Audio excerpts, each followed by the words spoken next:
Implantée sur la rive nord de la vallée du Saint-Laurent, entre les villes de Joliette et de Berthier, la municipalité de Saint-Thomas garde son cachet rural authentique et toute sa fierté. Facile d'accès par l'autoroute 40, elle est située à peine à 35 000 à l'est de Montréal. Fondée en 1838 d'un détachement de la paroisse de Sainte-Élisabeth, Saint-Thomas se nommait à sa naissance North Jersey. À cette époque, ce patelin était considéré comme l'un des enfants pauvres de la région lanaudière.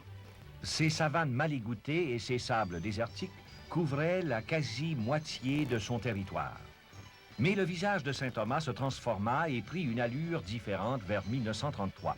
C'est d'ailleurs à ce moment-là que la culture du tabac fit son apparition. 3 hommes sont responsables de l'introduction de cette culture spécialisée.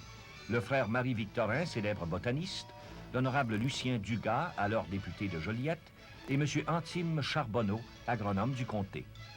Après les pénibles débuts, bon nombre d'immigrants belges, hollandais, hongrois et autres contribuaient leur sang nouveau et leur connaissance à une culture en pleine expansion.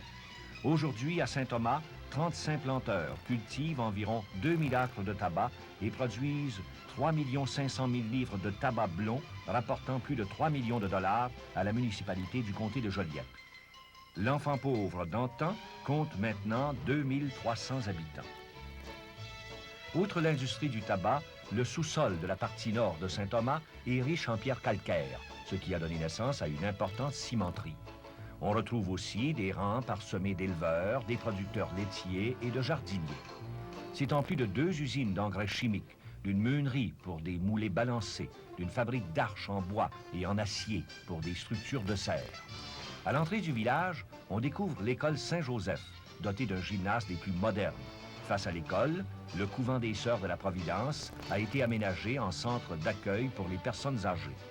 Dans la même rue s'élève la très belle église paroissiale reconstruite en 1892. Saint-Thomas attire l'attention de tous les Québécois chaque année à l'occasion de son festival provincial du tabac. Il est considéré comme l'un des plus importants. C'est surtout lors de cette joyeuse manifestation que l'on se rend vraiment compte de la chaleureuse hospitalité qui caractérise cette vaillante population. Il vaut la peine d'assister à ce festival, tout comme il est très profitable de faire une visite à Saint-Thomas en n'importe quelle saison.